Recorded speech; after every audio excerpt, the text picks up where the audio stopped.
The autumn moon hung heavy over the grand assembly grounds, casting silver shadows across hundreds of werewolves gathered for the most important ceremony of the year.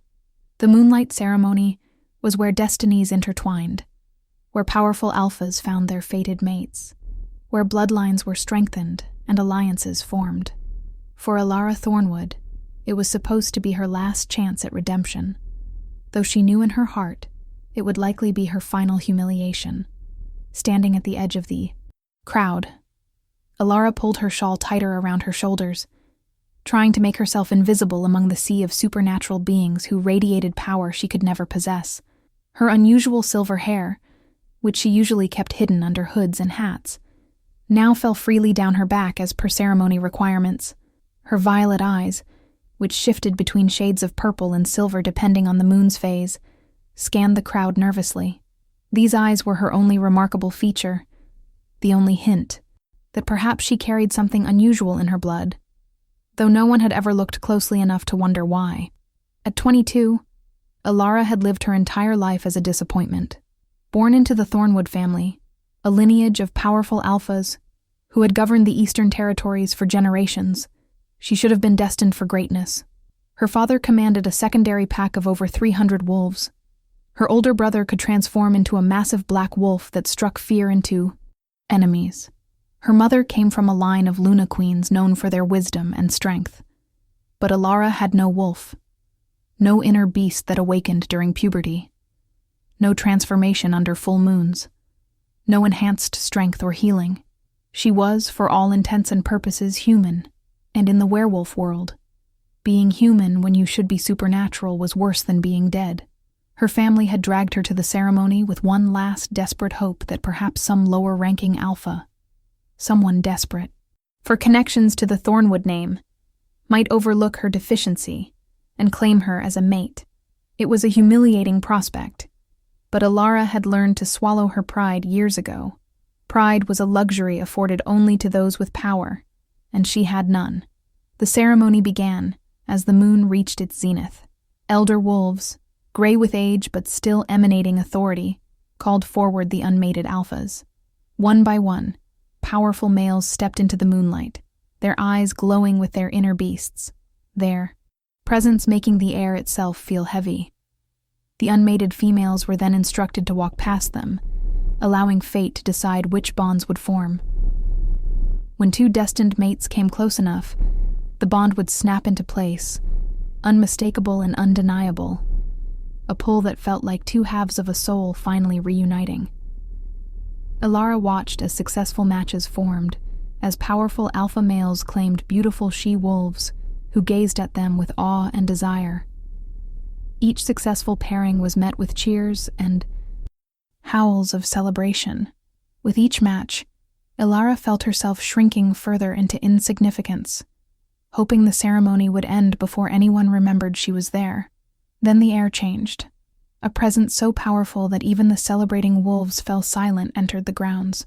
Alara felt it before she saw him, a pressure against her chest that made breathing difficult, a weight that seemed to bend reality itself around its source. The crowd parted like water, and through the gap walked the most commanding male Alara had ever seen. Kyle Nightshade, the Alpha King of the North American territories, ruler of the largest werewolf kingdom on the continent, and quite possibly the most powerful alpha alive. He stood well over 6 feet tall, his body sculpted with predatory muscle that moved with lethal grace beneath his black formal attire. His hair was jet black and fell just past his shoulders, framing a face that could have been carved from marble, all sharp angles and cruel beauty. But it was his eyes that captured attention, molten gold that seemed to glow from within, eyes that had reportedly never shown mercy to an enemy, eyes that could make even other alphas submit with a single glance. Kyle Nightshade was known for his ruthlessness. He had taken the throne at 18 by challenging and killing his own tyrannical father in single combat. In the decade since, he had transformed his kingdom through a combination of brutal efficiency and uncompromising standards. He demanded perfection from his pack, culled the weak without hesitation, and had famously rejected 3 potential mates because they did not meet his exacting requirements. Rumors said he was searching for a mate who could match his power, someone worthy of standing beside him as queen, someone who would produce heirs strong enough to carry his bloodline forward. Alara felt her stomach drop when the elder wolves announced that the Alpha King himself had decided to participate in the moonlight ceremony, an unprecedented honor for their assembly. Every unmated female in the crowd suddenly stood straighter, hope blazing in their eyes. Even mated females looked at him with barely concealed desire. Alara wanted nothing more than to disappear, to slip away before anyone remembered she was technically supposed to walk past him like the others. But fate, it seemed, had a cruel sense of humor. The moment Kale Nightshade stepped into the ceremonial circle, his golden eyes locked onto Alara with laser. Focus. The world seemed to stop. Alara felt it then, a sensation she had never expected to experience. The mating bond snapping into place with such force that she gasped audibly. It felt like a rope of pure energy connecting her heart to his, pulling tight, making her aware of him in a way that transcended normal senses. She could feel his surprise, his shock, and then something else. Curiosity, perhaps. Or hunger. The crowd noticed immediately. Hundreds of eyes turned to Alara, watching as the impossible happened. The Alpha King had found his fated mate, and it was the worthless Thornwood girl who could not even shift. The silence was deafening. Alara stood frozen as Kale began walking toward her, his expression unreadable. Every instinct screamed at her to run, but her body would not obey, held in place by the bond that hummed between them. Kale stopped directly in front of her, so close she had to tilt her head back to meet his eyes. Up close, his presence was overwhelming, a physical force that made her knees weak. For a moment, just a brief, flickering moment, she saw something in those golden eyes that might have been wonder. The bond thrummed between them, and despite everything, despite knowing what she was and what she lacked, Alara felt a spark of hope. Fated mates were sacred. The moon goddess herself chose these pairings. Perhaps, just perhaps, this meant she was not as worthless as everyone believed.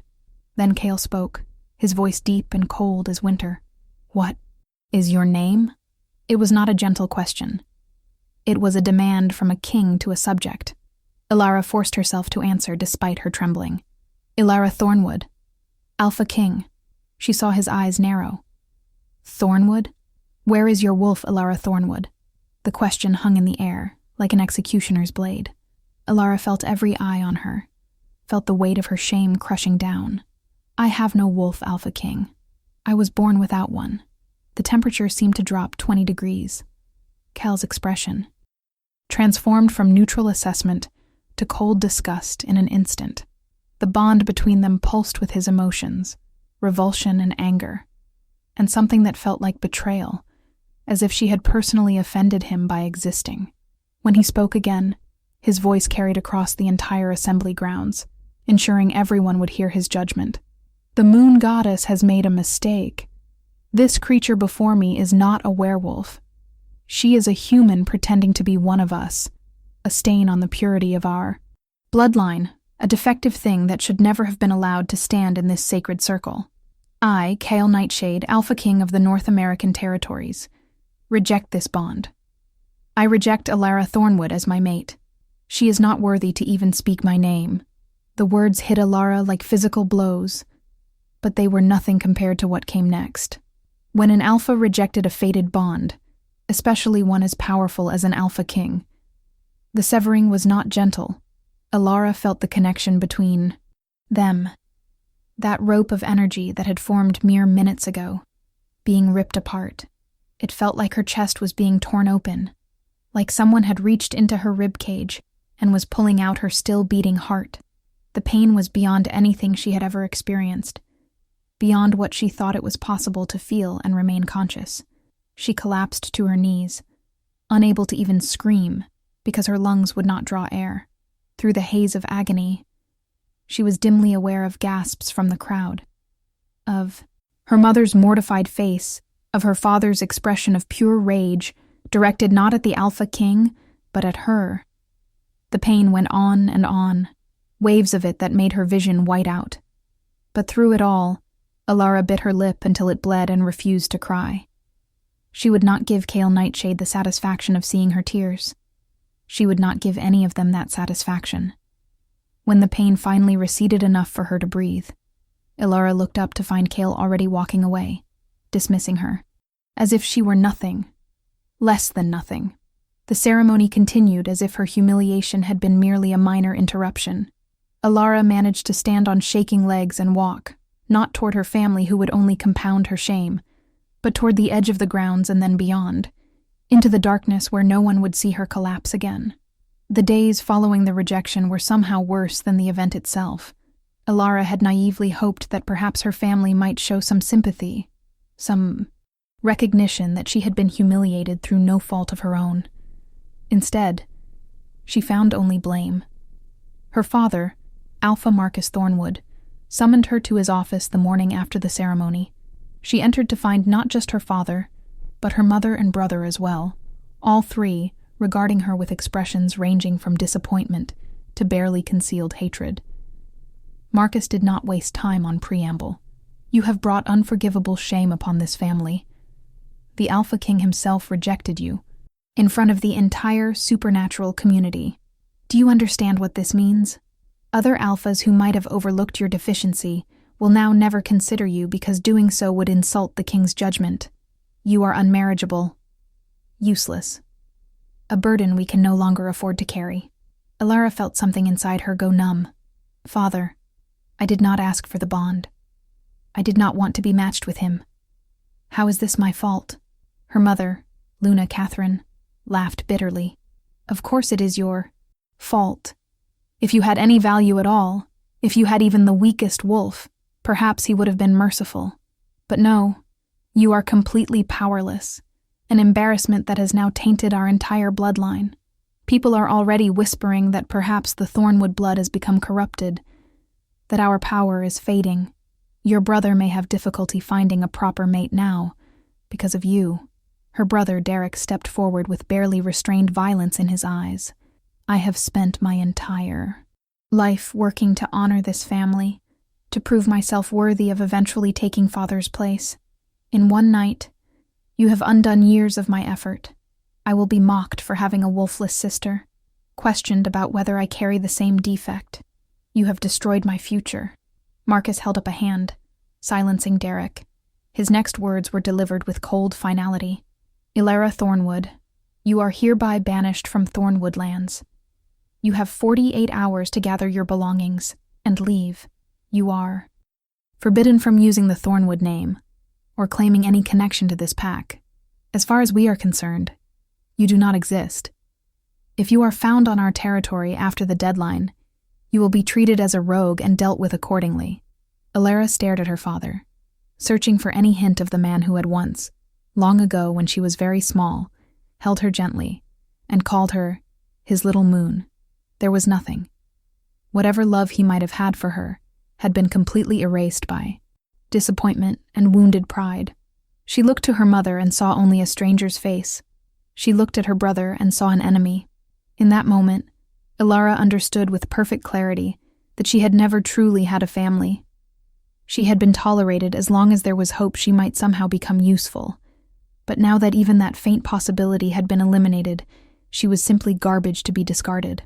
"I understand, Alpha," Alara said quietly, using his title rather than calling him father, severing that connection herself since he clearly already had.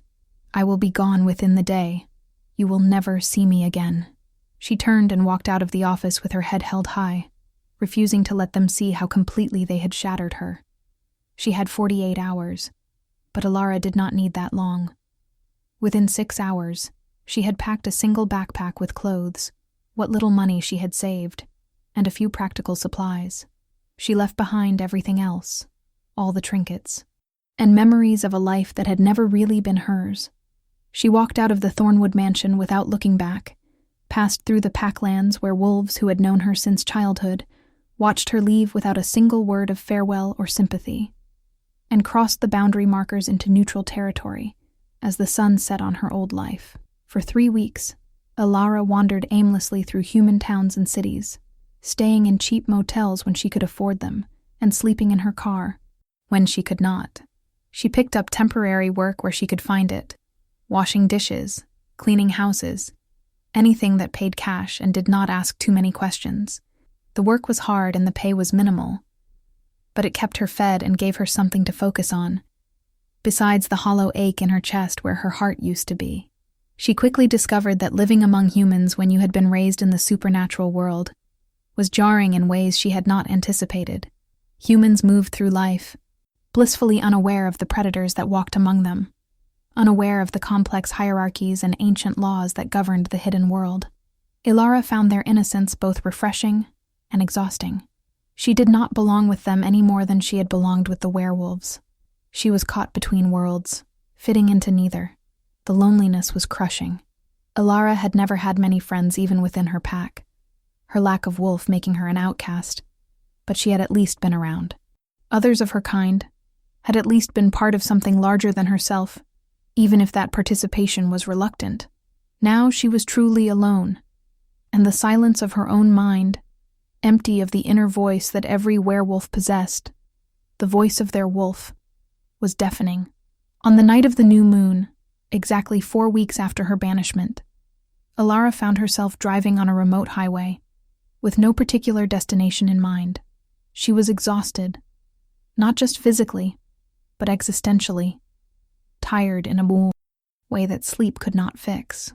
As midnight approached, she pulled off onto a side road that led deep into an ancient forest, the kind of old-growth woodland that humans had somehow missed during their relentless expansion.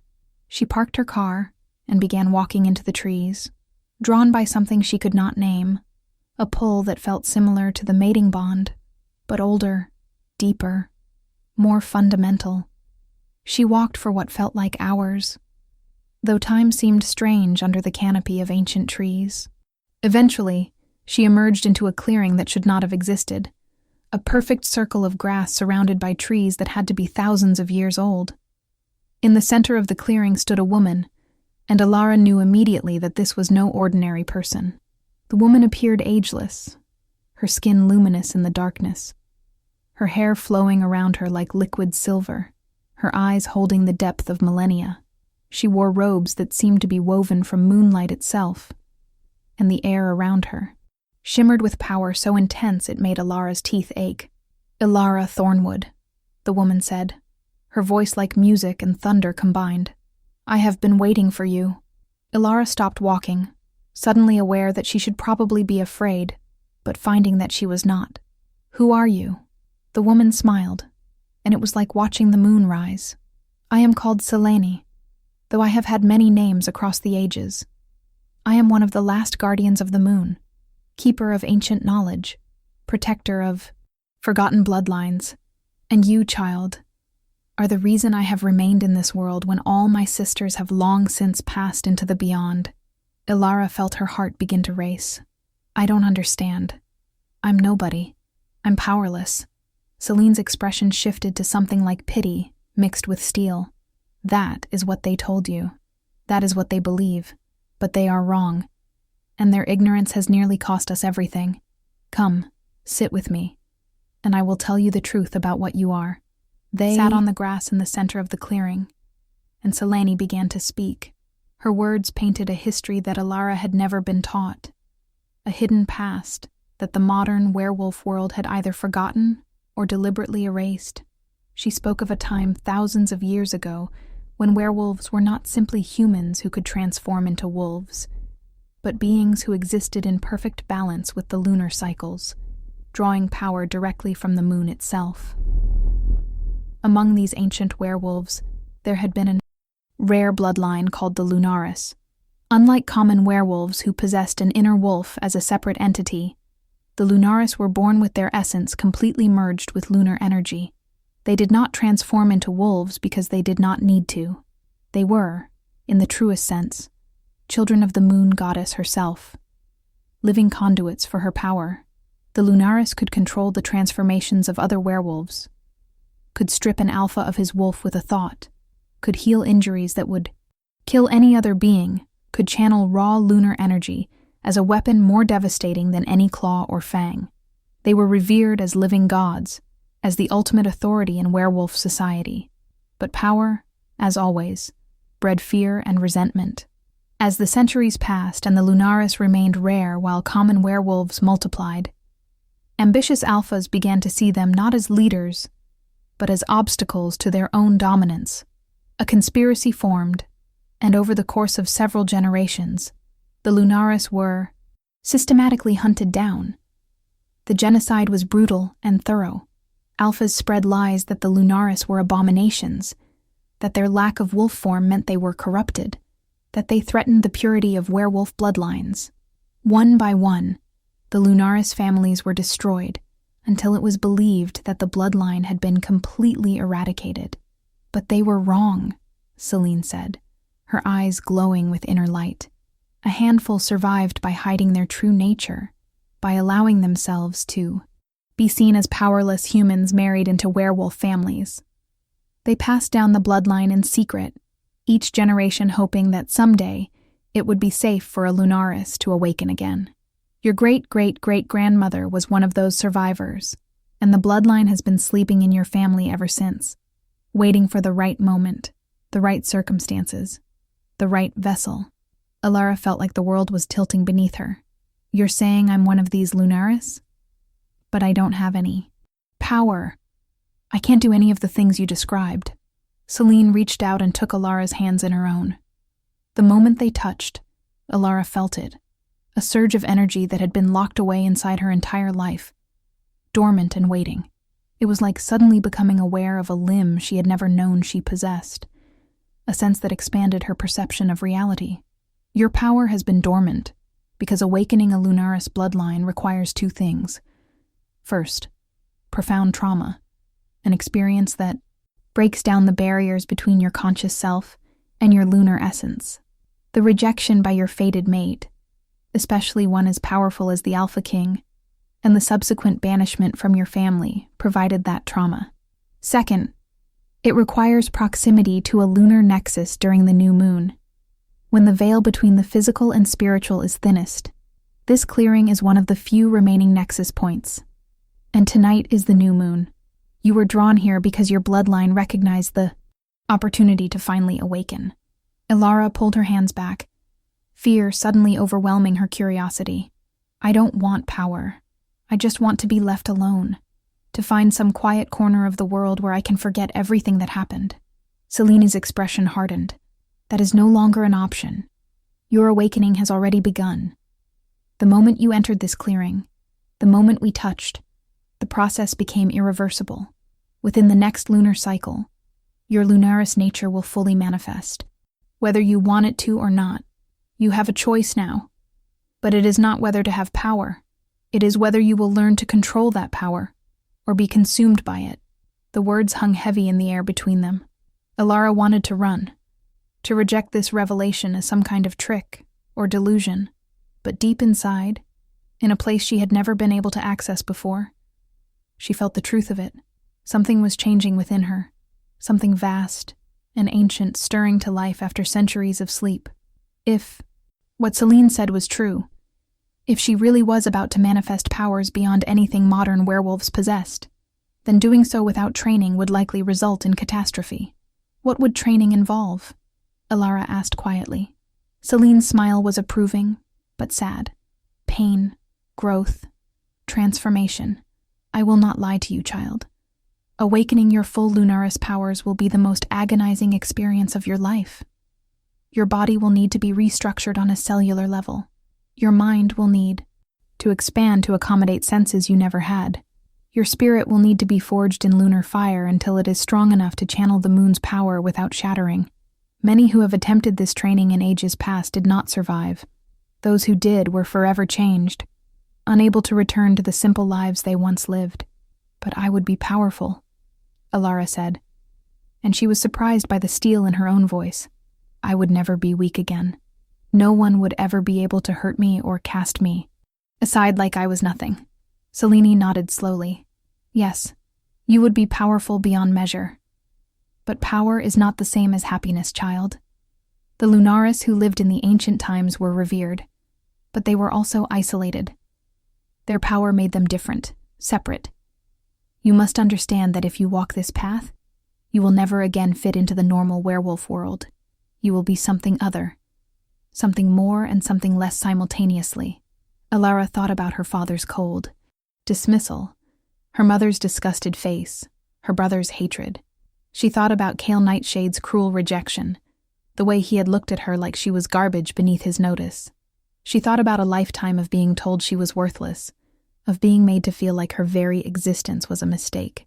And she thought about having the power to ensure that no one could ever make her feel that way again. I want to train, Alara said firmly. I want to become what I was meant to be. I don't care about the pain or the cost. I refuse to be weak ever again. Celine studied her for a long moment, then nodded. So be it. We begin tonight.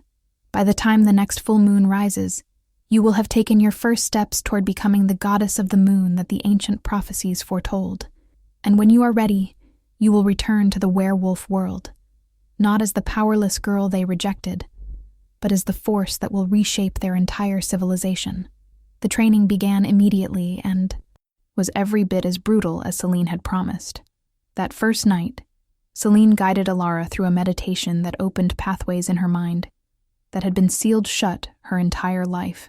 The sensation was like having her skull pried open, and Alara screamed until her voice gave out. But when the process was complete, she could suddenly feel the moon above them despite the trees blocking her view, could sense its position and phase and pull with perfect clarity. Over the following days, Celine taught Alara to draw lunar energy into her body in tiny amounts, just enough to light a small orb of silver light in her palm. Even that small manifestation left Alara drained and shaking, her body unaccustomed to channeling power. But each day it became slightly easier. Celine pushed her relentlessly, allowing no rest, no mercy. When Alara collapsed from exhaustion, Celine would revive her with a touch and make her begin again. As the weeks passed, Alara's control grew. She learned to create shields of solidified moonlight that could deflect physical attacks. She learned to enhance her physical capabilities temporarily, moving with speed that blurred her form, striking with strength that shattered stone. She learned to sense other supernatural beings, feeling their presence like bright flames in her awareness. Each new ability came with a cost, pushing her body and mind to their limits and beyond. The true transformation came on the night of the full moon, 3 months into her training. Celine led Alara back to the clearing and told her it was time for the full awakening. Until now, Alara had been accessing only the surface of her lunaris nature, like dipping a toe into an ocean. Tonight, she would dive into its depths and either emerge reborn or be destroyed in the attempt. Celine inscribed a circle of silver runes around Alara, ancient symbols of power that glowed with their own inner light. As the full moon rose above the clearing, Celine began to chant in a language so old that the words themselves carried weight and power. Alara felt the lunar energy building around her, pressing in from all sides, and then with a rush like a dam breaking, it poured into her body all at once. The agony was indescribable. Every cell in Alara's body felt like it was being torn apart and rebuilt simultaneously. Her bones lengthened and became denser, capable of channeling far more power. Her muscles restructured themselves into patterns that did not exist in normal physiology. Her nervous system expanded, growing new pathways that connected her to the lunar energy field that permeated the world. Her skin began to glow with soft silver light, and when she looked down at her arms, she saw intricate patterns emerging like luminescent tattoos, ancient runes that marked her as Lunaris. But the physical changes were nothing compared to what was happening to her mind and spirit.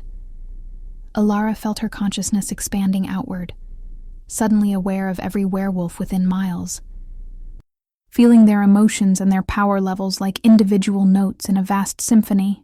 She could sense the moon above her, not just as a distant object, but as a living presence, a goddess who acknowledged her as kin.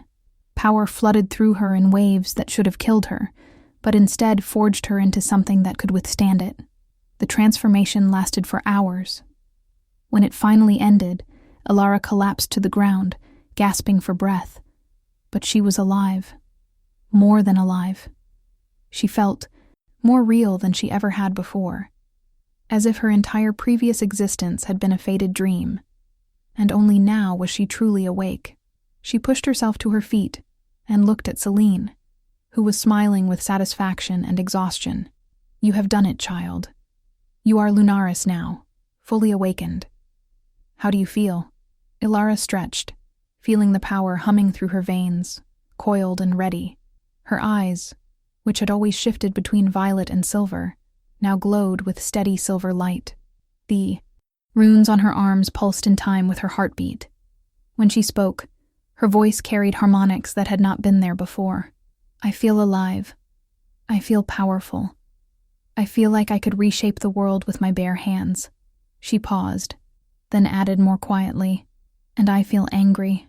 So incredibly angry at everyone who made me believe I was worthless when I carried this inside me all along." Celine's expression became serious. "That anger is natural, but it is also dangerous.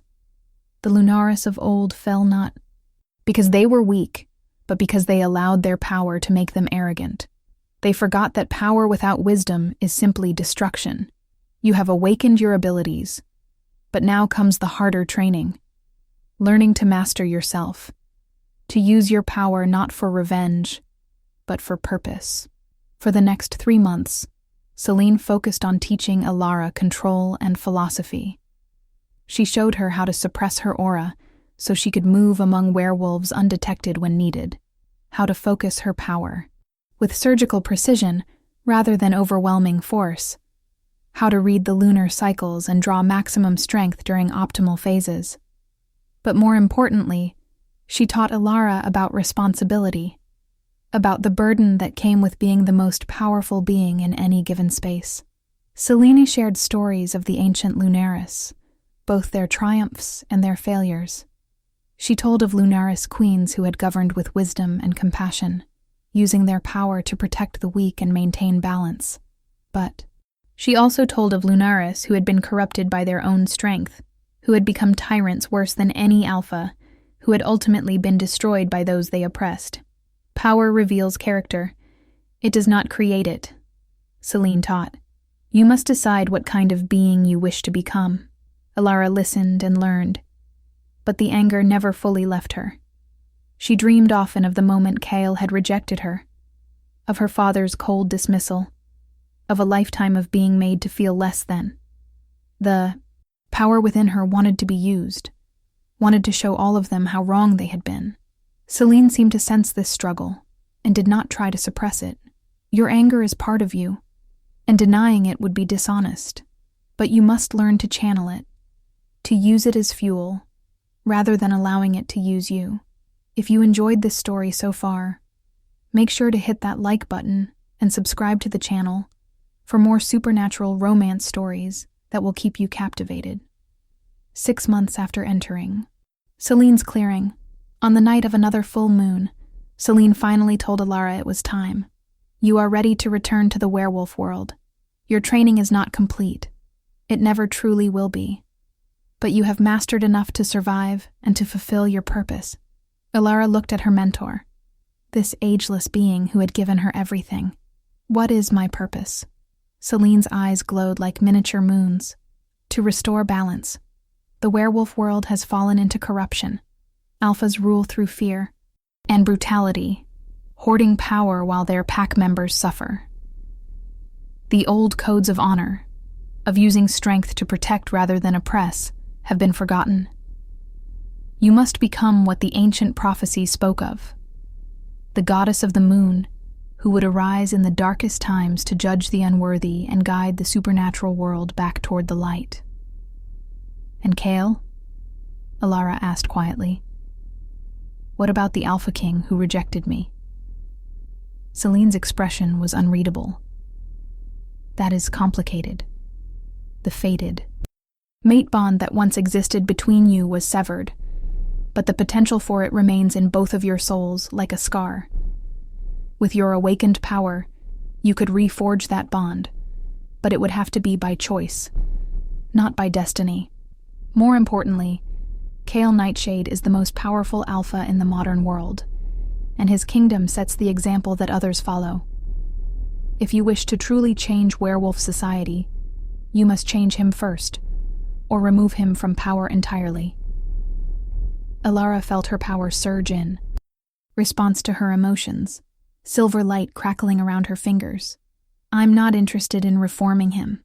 He showed me exactly what he is. I'm interested in making sure he and every alpha like him understands that their reign of cruelty is over. Celine placed a hand on Elara's shoulder, and the touch was grounding. Remember, vengeance and justice are not the same thing. If you return to their world seeking only to hurt those who hurt you, you will become no better than they are. But if you return seeking to create a better world, one where no one else suffers as you did, then you will be worthy of the power you carry. How will I know the difference? Elara asked. How will I know if I'm seeking justice or just revenge? Celine smiled sadly. You will know by whether you can show mercy when you have the power to destroy. True strength is not the ability to hurt others. It is the ability to choose not to when every part of you wants to. The Lunaris of old who survived longest were those who understood this. With those words echoing in her mind, Elara prepared to leave the sanctuary where she had been reborn.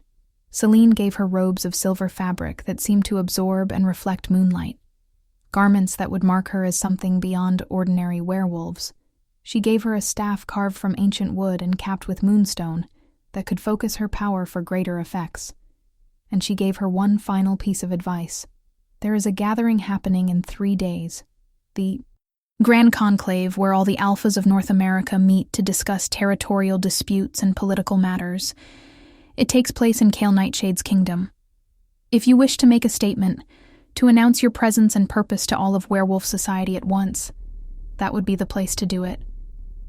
Elara smiled, and it was not a gentle expression. Perfect. Let them gather.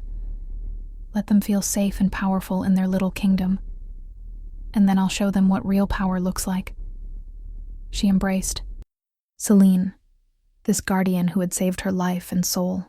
Thank you for everything. I won't forget what you've taught me. Celine held her tight. Remember, child, you carry the hopes of all those who have suffered under corrupt alphas. Do not let your personal pain overshadow your greater purpose. Be the goddess they need, not just the weapon I helped you become. With those words, Elara left the clearing for the last time, walking back into a world that had cast her out, but returning as something they could never have imagined. The journey to the North American territories took 2 days, during which Elara practiced maintaining her suppressed aura. She did not want to announce her presence until the perfect moment. She passed through werewolf territories undetected, invisible to the guards and patrols, who could not sense what she truly was when she chose to hide it. As she approached the capital of Kale's kingdom, she could feel the concentration of powerful werewolves gathered for the conclave. Alphas from dozens of packs, all bringing their strongest warriors, all radiating dominance and aggression. It was a powder keg of supernatural testosterone, exactly what she needed. Let them feel powerful. Let them feel secure in their hierarchies and their strength. The fall would be so much more dramatic. The conclave was held in a massive amphitheater built into the side of a mountain, a space designed to hold thousands of werewolves. Elara waited until the opening ceremony was underway, until all the alphas were seated in their assigned sections, until Kale himself was standing at the center podium, addressing the assembly about territorial boundaries and resource allocation. Then she simply walked in through the main entrance, making no effort to hide her presence anymore. The effect was immediate and dramatic. The moment Elara released her suppressed aura, every werewolf in the amphitheater felt it. Conversations died mid-sentence. Posturing alphas froze in place. Warriors who had been standing guard dropped to one knee involuntarily, their wolves submitting to a power they instinctively recognized as superior. The pressure of Elara's presence rolled through the space like a tidal wave, and even the strongest alphas, males who had never bowed to anyone, felt their knees weaken. Elara walked down the central aisle toward the podium, her silver robes flowing around her, her eyes glowing with lunar light, the runes on her arms visible and pulsing with power. She moved with unhurried grace, allowing them all to see her clearly, to recognize her if they could. The silence was absolute. broken only by her footsteps echoing through the stone amphitheater. Kyle stood at the podium, his expression frozen between shock and disbelief. His golden eyes were locked on Alara, and she could see the moment recognition hit him. The powerless girl he had rejected now radiated more authority than every alpha in the room combined. The fated bond that had once connected them flickered to life again, not as it had been, but as something new and transformed, amplified by her awakened power, until it was almost painful in its intensity. Alara stopped 10 feet from the podium and addressed Kale directly, her voice carrying effortlessly through the entire space without needing to shout, resonating with harmonics that made it clear she was something beyond ordinary werewolves. "Hello, Kale Nightshade. Do you remember me? 1 year ago, you rejected me in front of hundreds because I was powerless, because I had no wolf, because I was not worthy to even speak your name. You called me a stain on the purity of the bloodline. You severed our fated bond because I was not strong enough to stand beside you." Kel's expression was complex, cycling through emotions too quickly to name, but he remained silent. The entire assembly waited, held frozen by Alara's power. She turned slowly, addressing the crowd now. 1 year ago, I was banished not just by an alpha king, but by my own family for being born different. I was told I was worthless, that I had no place in werewolf society. I was cast out to die, and no one lifted a hand to help me. You all either participated in my humiliation or stood by and watched it happen. She raised her hands, and silver light exploded from her palms, forming complex patterns in the air above the assembly. Every werewolf felt the raw power on display, energy that made even Kale's impressive strength look like a candle. Next to the sun, I am Alara, born of the Thornwood line, but reborn as something far greater. I am Lunaris, the bloodline you all believed extinct, the power your ancestors feared so much they tried to genocide us out of existence. I am the goddess of the moon that your ancient prophecies spoke of, returned to pass judgment on those who have abused their power. The crowd erupted in whispers and gasps. Many of the older wolves clearly recognized the term Lunaris and understood the implications. Younger wolves looked confused but terrified. Kyle finally found his voice. Lunaris are extinct. They are myths from a forgotten age. This is some kind of trick. Alara smiled coldly and gestured with one hand. Instantly, 20 of the strongest alphas in the front rows found themselves frozen in place, held immobile by invisible bonds of lunar energy.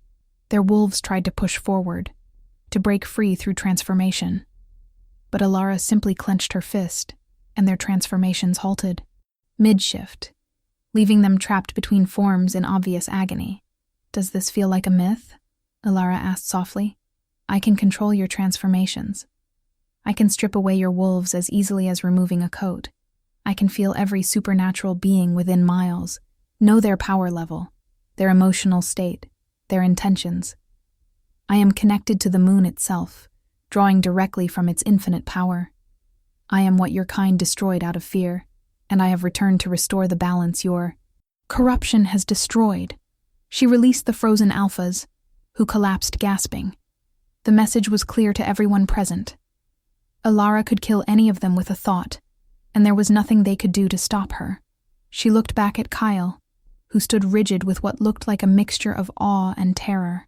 "I have not come here for revenge, though I would be justified in taking it. I have come to announce a new order.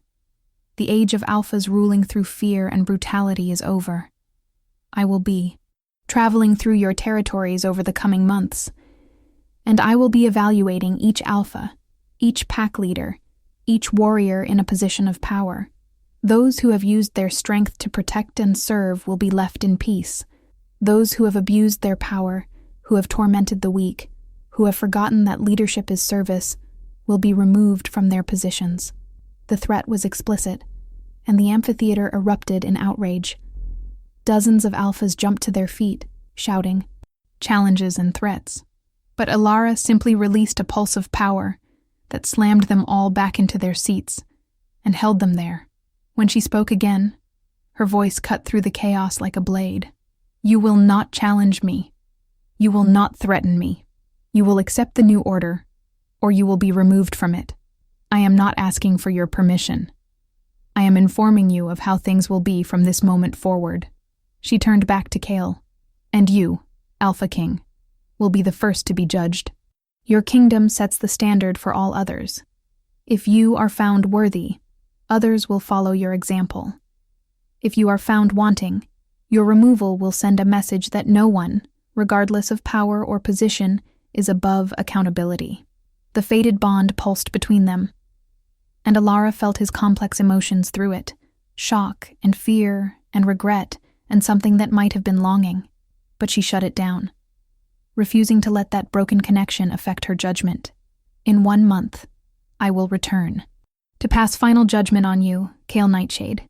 Use that time to reflect on how you have led, on who you have become, on whether you deserve the power you hold. I suggest you use it wisely."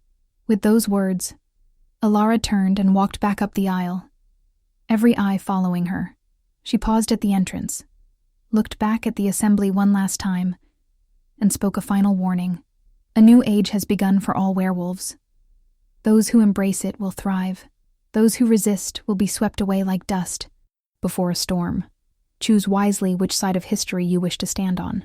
Then she was gone, vanishing into the night, leaving behind an assembly of shocked and terrified alphas, who suddenly had to confront the reality that their unchallenged power had just met something they could not fight, could not intimidate, and could not ignore. Kale remained standing at the podium, long after the other alphas began to disperse, staring at the entrance where Alara had disappeared, his mind reeling from the impossibility of what had just occurred. True to her word, Alara spent the following weeks traveling through pack territories across North America. Word of the conclave spread like wildfire, and most alphas knew she was coming before she arrived. Her methods were consistent and thorough. She would arrive at a pack's borders, announce her presence, and request a meeting with the alpha. Then she would spend days interviewing pack members, especially the Omega and the low-ranking wolves who had no voice in pack politics. What she discovered was both heartbreaking and infuriating. Pack after pack revealed stories of abuse, of alphas who treated their members as property rather than family, of punishments that went far beyond justice into sadism, of resources hoarded by leadership while pack members starved, of females treated as breeding stock rather than equals. Not every pack was corrupt. She found several led by alphas who genuinely cared for their people and used their power responsibly, but the good leaders were depressingly rare. For those alphas who failed her judgment, Alara's punishment was swift and absolute. She would challenge them publicly, give them one chance to defend their actions, and when they inevitably failed to provide adequate justification, she would strip their wolf from them permanently. The process was agonizing for the alphas, having their supernatural nature ripped away, being reduced to ordinary humans without the strength and healing and longevity they had always taken for granted. But Alara felt no mercy for them. They had shown none to those under their power, so why should she show any to them? Once an unworthy alpha was removed, Alara would either elevate a worthy pack member to leadership or appoint a temporary council to govern until proper leadership could be established. She made it clear that leadership was no longer about who was strongest in combat, but about who was wisest in judgment and most compassionate in action. The changes she implemented rippled through werewolf society, fundamentally altering power structures that had existed for centuries. Not everyone accepted the changes peacefully. Some alphas tried to fight back, gathering their warriors and attempting to ambush Alara when she came to their territories. These attempts were futile and usually resulted in mass casualties when Alara was forced to defend herself. After the third such incident, where an alpha had sacrificed 20 of his own warriors, in a doomed attack, Alara made an example so severe that no one else dared try the same tactic. She stripped not just the alpha, but his entire command structure of their wolves, leaving 40 powerful werewolves as powerless humans, then exiled them from all packlands to wander the human world, forever cut off from their supernatural heritage. The message was received. Resistance shifted from overt violence to subtle undermining, but Alara could sense deception as easily as reading large print. Her ability to feel the emotions and intentions of every werewolf around her made lying to her effectively impossible. She rooted out corruption with surgical precision, and within a month, the entire political landscape of North American werewolf society had been fundamentally transformed. Through all of this, Elara kept part of her attention on Cale.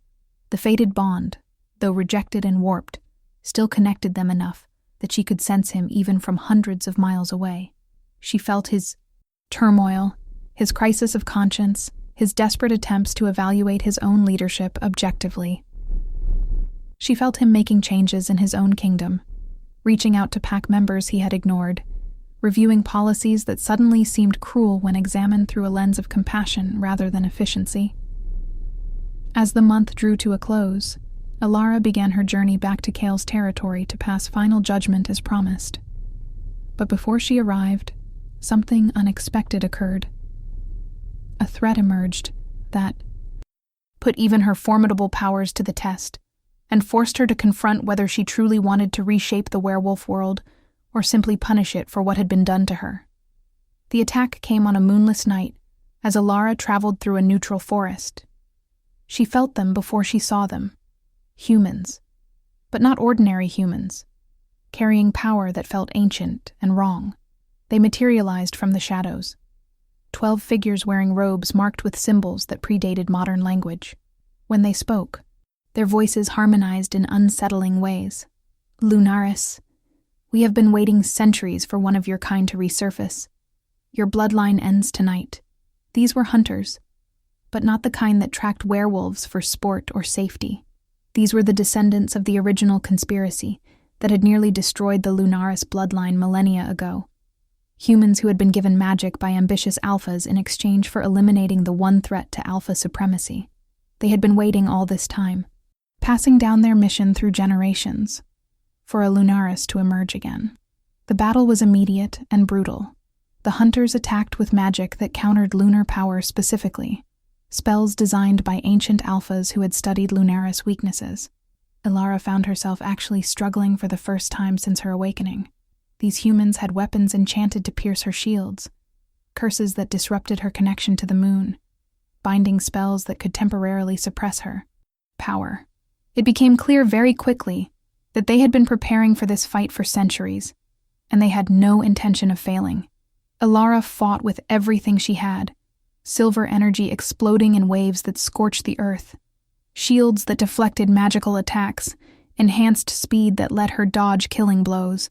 But there were 12 of them, and they fought with the precision of a unit that had trained together for years. She managed to kill 3 and severely wound 2 others, but she was taking damage in return, her robes torn, blood running from a dozen cuts, her power beginning to wane as the curses accumulated. Just when it seemed the battle might turn against her, reinforcements arrived from an unexpected source. Cale Nightshade and 20 of his elite warriors crashed into the clearing, and the Alpha King threw himself into the fight with savage intensity. Cale tore through the hunters with brutal efficiency, his golden eyes blazing with rage. "How dare you attack her on my lands?" he roared, his voice carrying the full weight of his authority. "How dare you use dark magic in my territory?" The hunters tried to turn their attention to this new threat, but splitting their focus was their downfall. With Cale's warriors engaging half of them, Elara was able to concentrate her power on the others. Together, she and Cale decimated the remaining hunters in a display of coordinated violence that was almost beautiful in its deadly precision.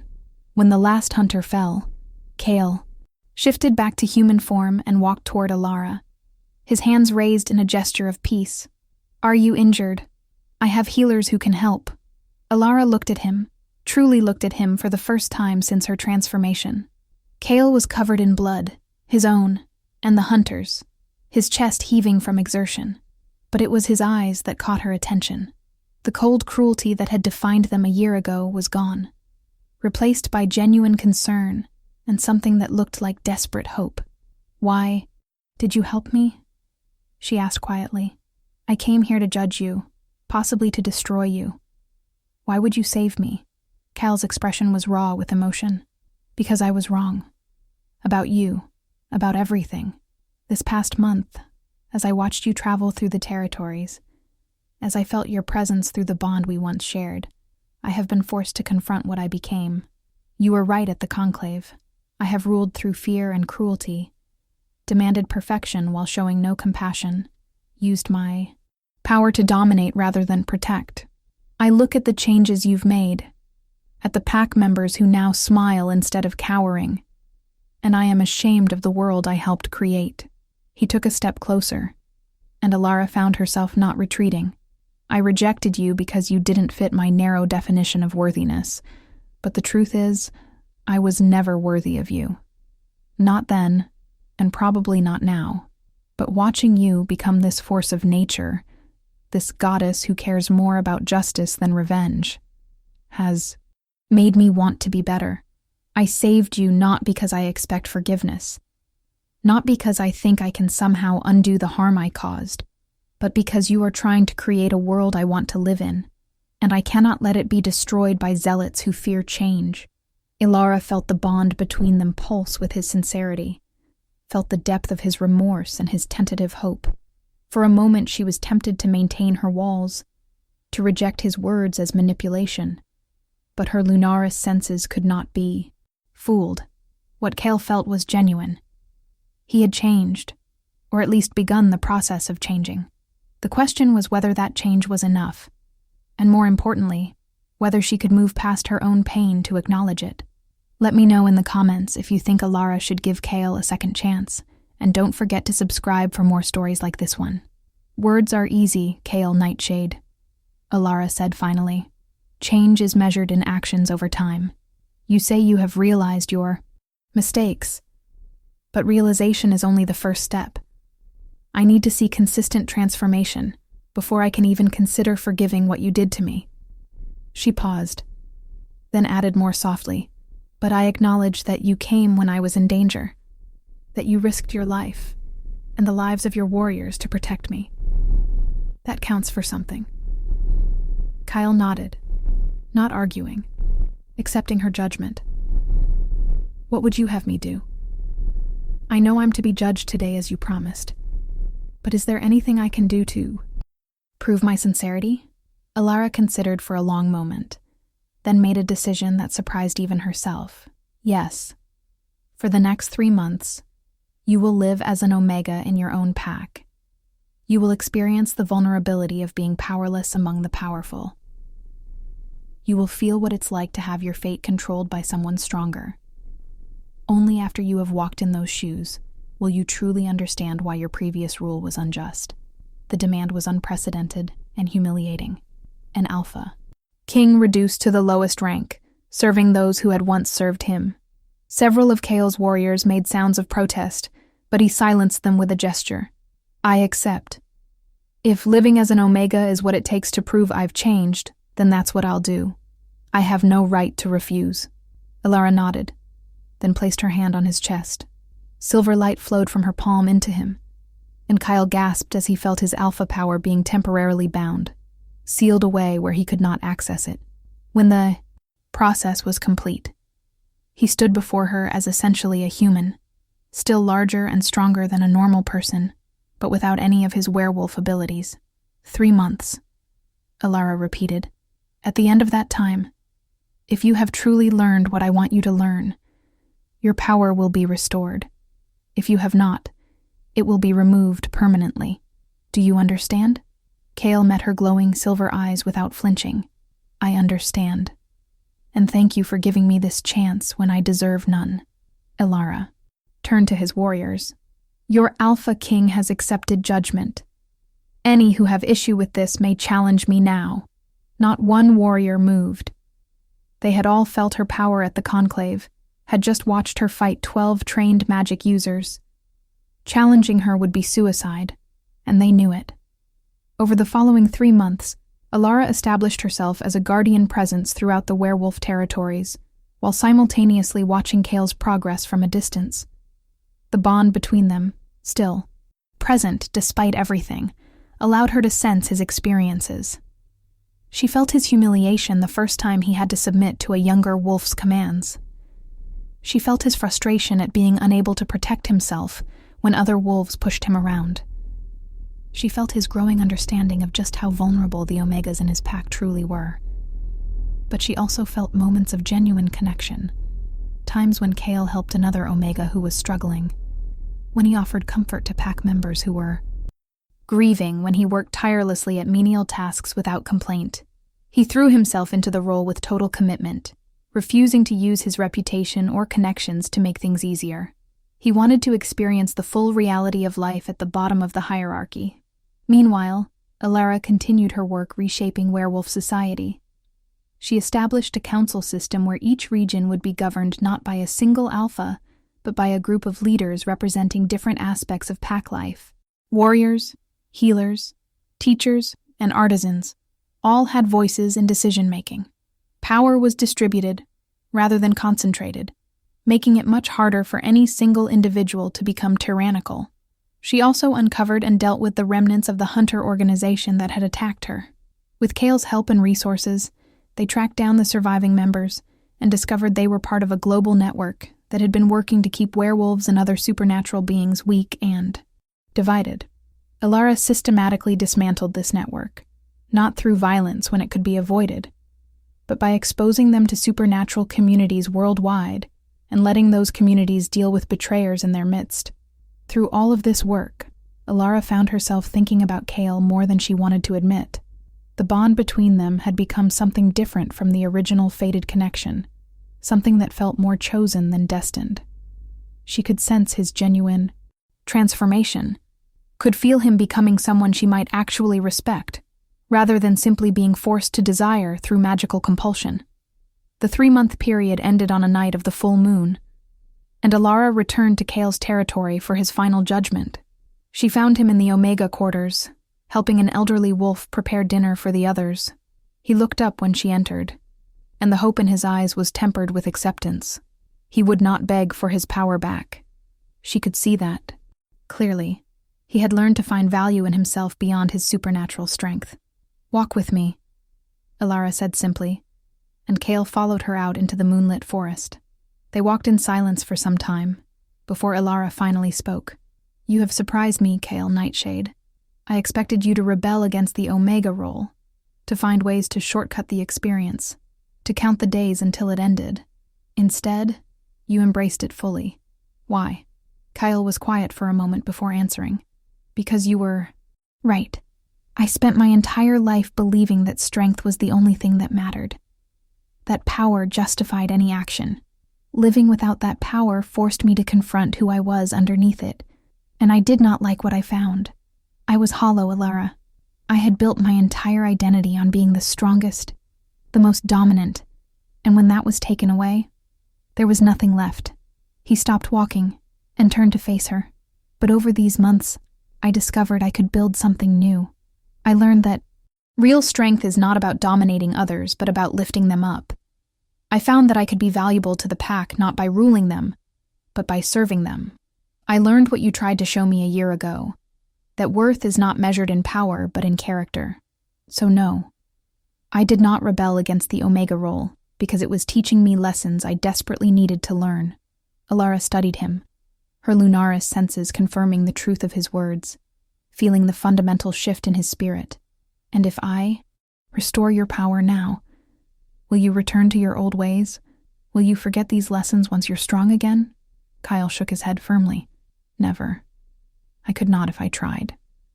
I have seen too much, felt too much, understood too much. When you give me back my power, if you choose to do that, I will use it the way you use yours, to protect and serve, not to dominate and control. I swear this to you by the moon itself." Alara placed her hand on his chest again, over his heart, and let her power flow. Into him, the bindings she had placed dissolved, and she felt Kale's alpha nature surge back to full strength. He gasped at the rush of power returning, his eyes flashing gold, his wolf rejoicing at being freed. But when he looked at Alara again, there was no arrogance in his gaze, only gratitude and something deeper. "Thank you. For the punishment, for the lessons, for the chance to become better than I was. I know I don't deserve your forgiveness, but I hope that over time I can earn at least your respect. You already have," Alara said softly, surprising them both. "What you did these past 3 months submitting to judgment and genuinely changing, took more courage than anything I've seen from other alphas. Strength is easy. Real courage is admitting you were wrong and doing the hard work to change. She paused, then made a decision. I'm establishing a new ruling council for all of North America. 7 leaders who will work together to govern the werewolf territories. I want you to be one of them. Kyle looked shocked. You would trust me with that much authority after everything I did? Alara smiled slightly. I don't trust who you were, but I trust who you're becoming. Besides, we need leaders who understand both the old ways and the new, who can bridge the gap between the alpha system and the more democratic approach I'm trying to establish. You're in a unique position to do that. She stepped closer to him, close enough that they were almost touching. But understand this, Kale. If you abuse this trust, if you backslide into your old patterns, I will not give you another chance. The next punishment will be permanent. I understand, Kale said solemnly, and I won't fail you. They stood there in the moonlight, 2 beings of immense power, connected by a bond that had been broken and reforged into something new. Alara felt the potential between them, the possibility of something more than just political alliance. But she was not ready to explore that yet. The wounds he had inflicted were healed but not forgotten, and trust would have to be rebuilt slowly over time. There's one more thing, Kale said hesitantly. The fated mate bond between us, it's still there in some form. I can feel it even if it's changed. Do you feel it too? Alara nodded slowly. I do. But a bond doesn't mean destiny, Kale. What we do with it is our choice now, not the moon goddesses. I'm not ready to explore that aspect of our connection, and I may never be. Can you accept that? Kale's expression was earnest. Yes, completely.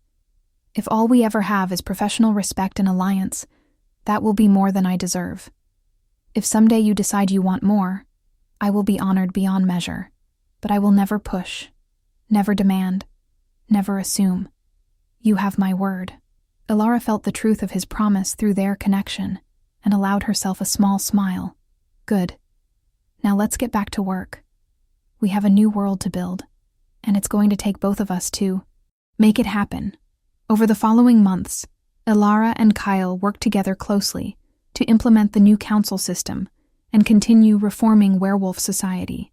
Their partnership was remarkably effective, combining Alara's vision and raw power with Kyle's political acumen and understanding of alpha psychology. Other leaders initially resented taking orders from someone who had recently been stripped of his authority, but Kyle's genuine humility and willingness to listen rather than dictate won over even the skeptics. The changes they implemented rippled out across the entire supernatural world. Other species, vampires and witches and fae, took notice of what was happening in werewolf territories and began examining their own power structures. Alara found herself becoming a figure of legend, the goddess of the moon, who had appeared from nowhere to reshape reality itself. Some worshipped her, some feared her, but all respected her. Through all of this, Alara remained vigilant against corruption in her own heart. She remembered Selena's warnings about Lunaris, who had been consumed by their own power, who had become tyrants worse than those they replaced.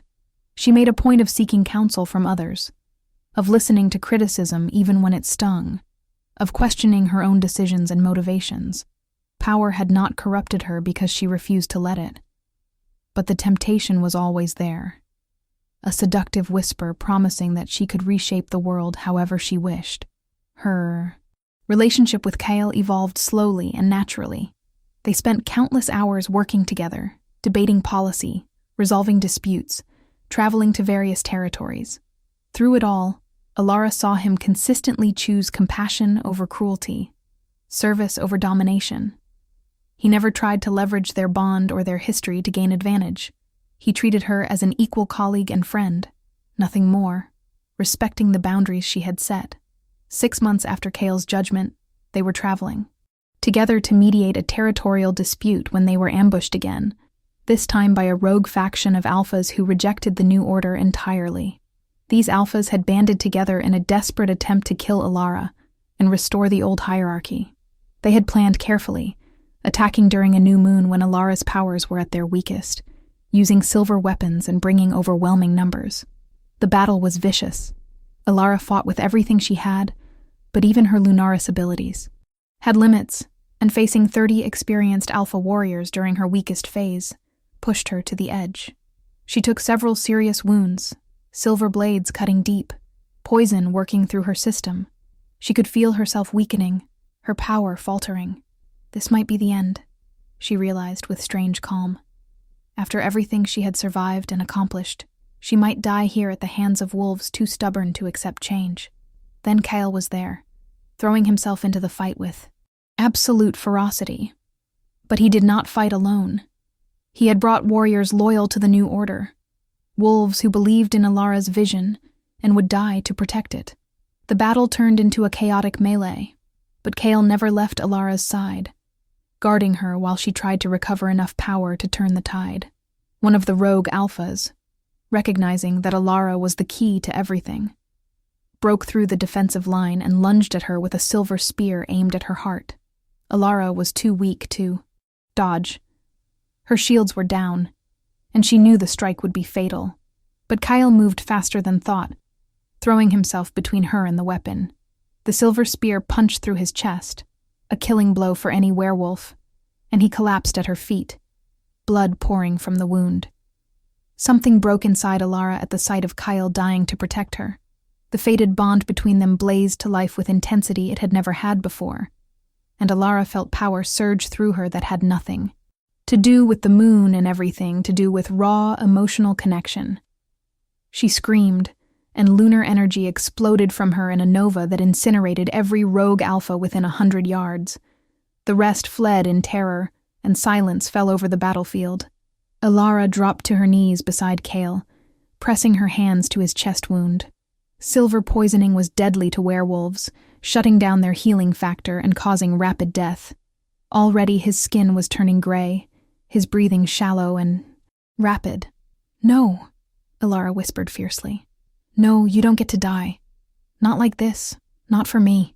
She poured her power into him, more power than she had ever channeled before, using her Lunaris healing abilities to their absolute limit. The process was agonizing for both of them. Alara felt every moment of his pain as she literally rebuilt his shattered heart, purged the silver from his system, knitted together torn tissue and shattered bones. She gave him so much energy that she collapsed beside him when it was done, both of them unconscious and barely alive. Kyle's warriors carried them both back to his territory, where healers worked around the clock to stabilize them. Alara woke 3 days later to find Kyle sitting beside her bed, very much alive and looking at her with an expression she could not quite read. "You saved my life," he said quietly. "You nearly killed yourself to save me when you could have just let me die." "Why?" Alara was too tired to maintain her usual walls. "Because despite everything, despite the history and the pain, I care about you. You're not the male who rejected me anymore. You're someone different. Someone who would die to protect not just me, but everything we're trying to build together. I couldn't let that person die." Kyle reached out and took her hand, and Alara did not pull away. "I love you," he said simply. "Not because of the fated bond, though that's part of it, but because of who you are, what you stand for, how you've transformed. Not just me, but our entire world. I love you, and I will spend the rest of my life trying to be worthy of that love, even if you never return it." Alara felt tears prick her eyes, the first she had cried since her transformation. "I'm not ready to say those words back, not yet, but I'm not ready either, if that makes sense. You nearly died for me, Kale. That means something. It means everything." She squeezed his hand. "Ask me again in 6 months. Let's see where we are then." Kale smiled, and it transformed his face from merely handsome to beautiful. "I'll wait as long as it takes. We have time now. Time to heal, to grow, to see what we can become together." They sat in comfortable silence, hands intertwined, both healing from their wounds and beginning to heal from older scars as well. The months that followed were transformative for both of them. Alara finally allowed herself to explore the connection with Kale without guilt or reservation, and what she discovered surprised her. The fated bond they had once shared had evolved into something deeper and more meaningful than mere magical compulsion. They chose each other daily, consciously, not because destiny demanded it, but because they genuinely wanted to build something together. Their partnership became legendary throughout the supernatural world, the goddess of the moon and the reformed Alpha King, ruling not through domination, but through wisdom and compassion. They were not perfect. Both still carried scars from their pasts, both still made mistakes, but they learned from those mistakes and continually strove to do better. The werewolf world they built together was revolutionary. Pack hierarchies became more fluid and democratic. Omegas had rights and protections. Females were treated as equals. Power was seen as responsibility rather than privilege. It was not a utopia. Conflicts still arose and some wolves resisted change, but it was better than what had existed before, and it continued to improve with each passing year. 6 months after their mutual near-death experience, Ilara and Kyle stood together on a mountaintop, overlooking his kingdom under a full moon. Ilara felt the lunar power flowing through her as always, but now it was balanced by Kale's steady presence beside her. He had not asked his question yet, the one he had said he would wait to ask, but she could sense it coming. "Kale," Ilara said before he could speak, "I have something to tell you." He turned to her, golden eyes reflecting moonlight. "When I first awakened as Lunaris, I thought power was everything. I thought if I could become strong enough, I would never be hurt again. But I was wrong. True strength isn't about never being vulnerable. It's about choosing to be vulnerable with someone who has proven they'll treasure that vulnerability rather than exploit it." She took his hands in hers. "You asked me to tell you when I was ready, and I'm ready now. I love you, Kale Nightshade. Not because the moon goddess paired us, not because you've reformed, but because you see me as I truly am, and you value that over everything else. You make me want to be better, to be the goddess our people need, rather than just the weapon I could be. With you, I'm finally whole." Kyle pulled her into his arms, and Ilara let herself melt into his embrace in a way she had never allowed before. The fated bond between them blazed to life, but now it felt right rather than imposed, a connection they had both chosen, rather than one forced upon them. When he kissed her, it felt like coming home. "Will you bond with me?" Kale asked when they finally pulled apart, not as fated mates forced together by destiny, but as partners who choose each other freely. "Will you stand with me as we continue building this new world?" Ilara smiled, and it was a smile of pure joy rather than bitter victory. "Yes. 1,000 times yes. Let's build this future together. As equals, as partners, as lovers. Let's show the world that true power comes not from domination, but from connection." They completed the bonding ceremony that night under the full moon, witnessed by Celine, who appeared for the first time in months to officiate. The guardian of the moon blessed their union, declaring them not just mates, but partners in the truest sense, equals who would rule together, rather than one dominating the other. The bond that formed between them was unlike anything Ilara had felt before, combining the fated connection with conscious choice into something transcendent. In the years that followed, Ilara and Kyle's story became the foundation myth for a new era of supernatural society. The goddess of the moon who had risen from rejection and pain to become the most powerful being in their world, and the Alpha King who had the courage to admit he was wrong and transform himself completely. Together, they ruled with wisdom and compassion, their love story proof that even the deepest wounds could heal, that even the most broken bonds could be reforged into something beautiful.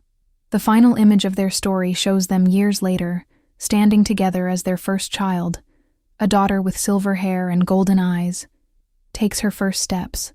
Around them, a world they have transformed together flourishes, better than it was, still imperfect but always striving to improve. Ilara looks at Kale and sees not the male who once rejected her, but her partner in every sense, the one who stands beside her as an equal. And she knows with absolute certainty that this is the ending she was always meant to have. Not revenge, but redemption. Not destruction, but creation.